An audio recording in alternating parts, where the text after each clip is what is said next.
Sebelum melanjutkan cara bersuci, kami akan menjelaskan anasirul insan, yaitu 7 unsur manusia. Manusia dicipta dari 7 unsur, yang 4 dari alam dan akan kembali ke alam, yang ketiga dari Allah, yang 4 adalah tanah. Sifatnya tanah adalah kebijaksanaan. Yang kedua dari angin, sifatnya angin adalah intelijensi. Yang ketiga adalah air, sifatnya air adalah pengetahuan. Yang keempat, unsur manusia adalah api, sifatnya api adalah spirit. Ini yang 4 dari alam akan kembali kepada alam, karena manusia dicipta dari tanah, dari angin, dari air, dari api. Kemudian 3 unsur yang dari Allah, dan 3 unsur ini tidak kelihatan, yang tahu hanyalah Allah. Yang pertama adalah ruh. Ruh modelnya kita tidak tahu seperti apa. Ruh dalam manusia, dalam diri manusia, perwakilan ruh adalah nafas atau nyawa, yang mana ruh ini selalu berzikir kepada Allah, yang disebut dengan zikir rasa, yaitu Hu Allah, Hu Allah, Hu Allah. Walaupun kita tidur, walaupun kita tidak ingat, nafas ini selalu mengingat kepada Allah. Tugas kita hanyalah menyaksikan, hanya merasakan bahwa ruh ini selalu berzikir kepada Allah. Yang kedua adalah akal. Modelnya akal, kita tidak tahu seperti apa. Maka Allah menciptakan akal tidak ada di dalam makhluk yang lain. Binatang Allah ciptakan otak, manusia juga punya otak, tapi perbedaannya kalau binatang tidak punya akal, sedangkan manusia punya akal. Afala yaqilun, afala yatadabbarun, afala yatafakkarun. Itu fungsinya akal. Yang ketiga adalah nafsu. Nafsu tidak bisa dimatikan karena kita manusia. Nafsu hanya bisa dikendalikan. Ketika nafsu tidak bisa dikendalikan, maka hidup akan semeraut.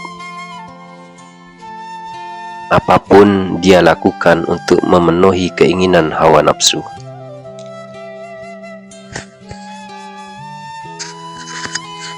Unsur manusia yang dari alam, yang pertama adalah tanah. Minha khalaqnakum wa fiha nu'idukum wa minha nukhrijukum taratan ukhra. Surat Thaha ayat 55. Dari tanah kita dicipta, ke dalam tanah kita dikembalikan, dan dari tanah kita dikeluarkan oleh Allah Subhanahu wa ta'ala. Sedangkan yang dari ruh, kulir ruhu min amri rabbi, katakanlah ruh itu adalah urusan Tuhan. Wa ma utitum minal ilmi illa qalila. Surat Al-Isra 85. Akal, la'allahum yatafakkarun, liqaumi ya'kilun, afala yatadabbarun. Kemudian nafsu, ya ayyatuhan nafsul mutmainnah, wa ma ubarri'u nafsi. Itulah nafsu. Ada perbedaan, ada bisikan setan, ada bisikan nafsu. Bisikan setan, hal yang dilarang itu akan hilang ketika kita mengucapkan na'udzubillahi minasyaitonirrajim, maka itu akan hilang. Tapi kalau bisikan nafsu, hal yang mubah itu akan hilang di tengah jalan dengan cara istikharah, minta petunjuk kepada Allah Subhanahu wa ta'ala. Akal ini dikatakan berfungsi ketika mengetahui 3 sifat yang wajib. Contoh 5 panca indera. Telinga gunanya fungsinya untuk mendengar, mata fungsinya untuk melihat, hidung fungsinya untuk mencium, lidah fungsinya untuk merasa, sedangkan tangan fungsinya untuk meraba.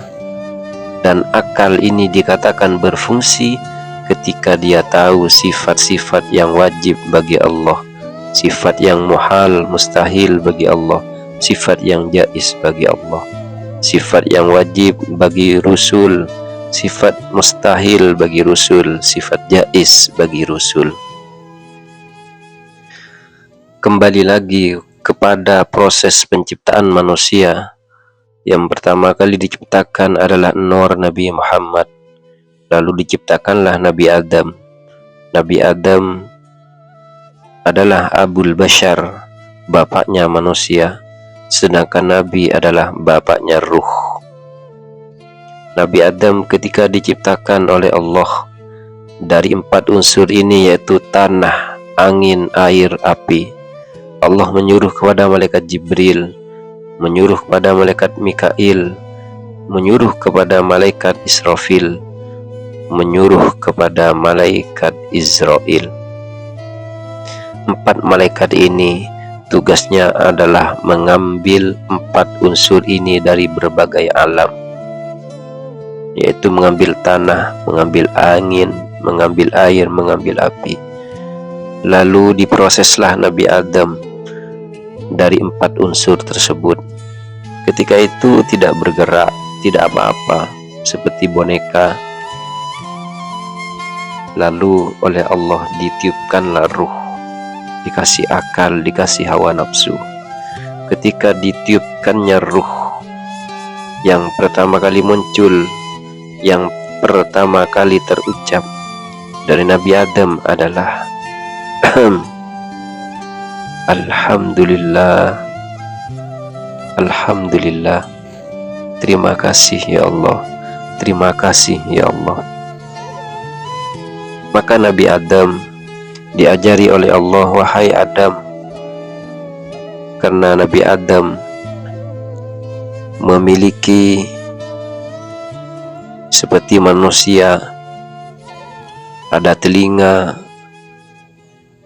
Oleh Allah, Nabi Adam diajari, wahai Adam, telinga ini fungsinya untuk mendengar, mata ini fungsinya untuk melihat, hidung ini fungsinya untuk mencium, lidah, mulut fungsinya untuk merasakan, sedangkan tangan fungsinya untuk meraba.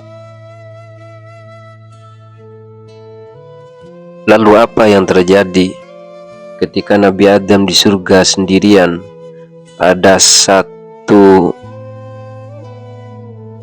anggota tubuh yang tidak dimengerti oleh Nabi Adam, yaitu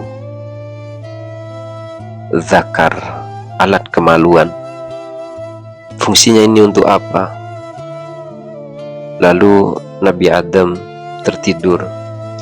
Ketika beliau tertidur, beliau mimpi junub, mimpi besar. Ketika mimpi besar, bangun, maka jadilah seorang perempuan di sampingnya, yaitu Siti Hawa. Maka Nabi Adam ketika ingin menggunakan 5 panca indera tersebut, maka ditegur oleh Allah, wahai Adam, jangan kau coba-coba menyentuh Hawa. Ada syaratnya, engkau harus kawin dengan Hawa. Terus siapa yang akad? Langsung Allah Subhanahu wa ta'ala. Sedangkan maharnya Nabi Adam adalah mengucapkan salawat dan salam kepada Ahmad akhiriz zaman, kepada Nabi Muhammad sallallahu alaihi wasallam.